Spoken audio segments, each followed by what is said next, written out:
Art and money mixed like oil and water? I think that's a quote from you. Oh wow! I like it. I don't know that I don't remember when I said that, but I believe you. I believe you that I did. Yeah, I mean it's frustrating because if you want to be an artist, you have to find a way to make a living, right?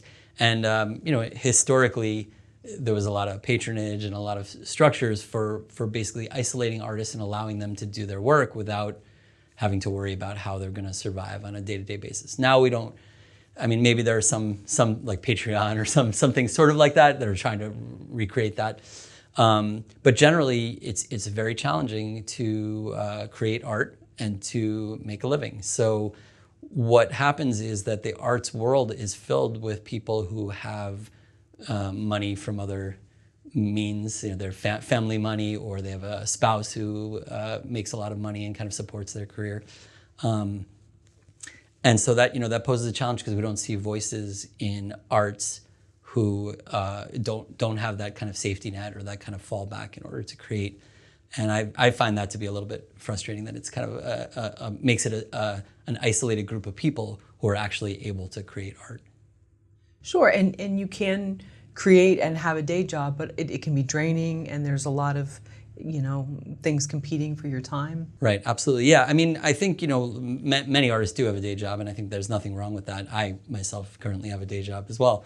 But yeah, it definitely makes it more challenging to do something seriously, and you're constantly at odds between the two because you have to think about, if we're going to film festivals, I have to worry about taking time off, or can I work those days? Can I do this? Luckily in my situation, it's flexible enough that I can get all my work done and stay on top of both my job and my sort of creative endeavors. But I know a lot of people who are going to an office, for example. If you had to go to an office, have meetings, sit at a computer, it's just really impossible to be able to do it as completely as you might like if you were just an artist working in isolation. And that puts you at a disadvantage against other people. And it's not a competition, but if you're talking about film festivals, for example, if you can't attend the film festivals, that puts you at a disadvantage amongst your peers, amongst the people. There are going to be opportunities that come up by being in the room with other people. And if you're not able to take the time to do that, you're not going to have those opportunities. It's not that anybody's trying to exclude you, maybe, but it just naturally is going to work out that way. So, do you think, though, having a day job in some sense, or a night job, whether you're working at a bar or whatever, keeps you with, for lack of words here, sort of like amongst the people? Because, imagine if everything had been taken care of and you didn't have to worry about bills or what money was coming in every month. Would you lose touch with the art that you're trying to create?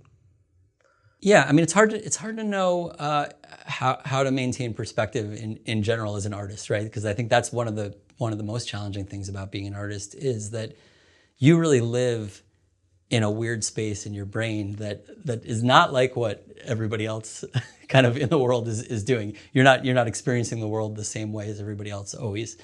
And I do think, there's something about having a job. I don't know if it's exactly losing touch with the kind of the normal people, the normal folk, but it's something about valuing the opportunity to create. Because if you have a job and you say, if I know I have an hour to edit a movie at night, that's all the time I have, I'm going to really put work into that hour.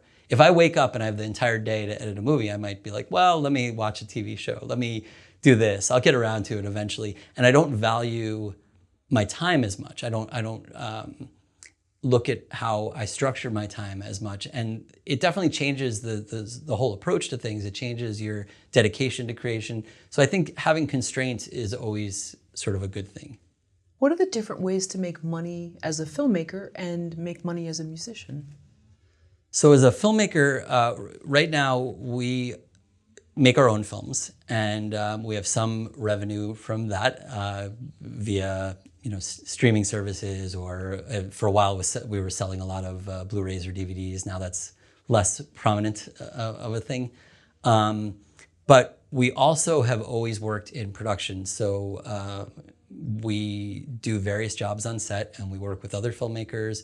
We work with other people who a lot of times we work with like writers, for example, who are saying, I want to create I want to turn this into a film, I want to direct, but I have no experience. I don't know how to put together a crew or do anything to turn this into a movie, or or maybe they don't have the resources of some kind to do that. And we're able to come in and say, for some amount of money, we can put together a team, we can organize this, we can help you plan that, we can help you create a finished film that you're proud of and that you can take around festivals and do things like that. So we do a lot of producing. That's one of the kind of income sources.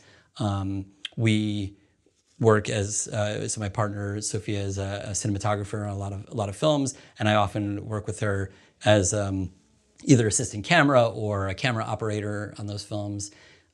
We plug in, we do sound sometimes. We do almost anything that somebody needs on set. We thought it was important for us to learn the skills to do kind of every job on set, so that if somebody needs something kind of plugged in, especially in an indie film, there's always something is going wrong, or you're missing something, or you need somebody to do something, that we could take all those opportunities. And so we can turn all those opportunities or all those skills into kind of small sources of income that when you aggregate them together, you can make a living doing all of that.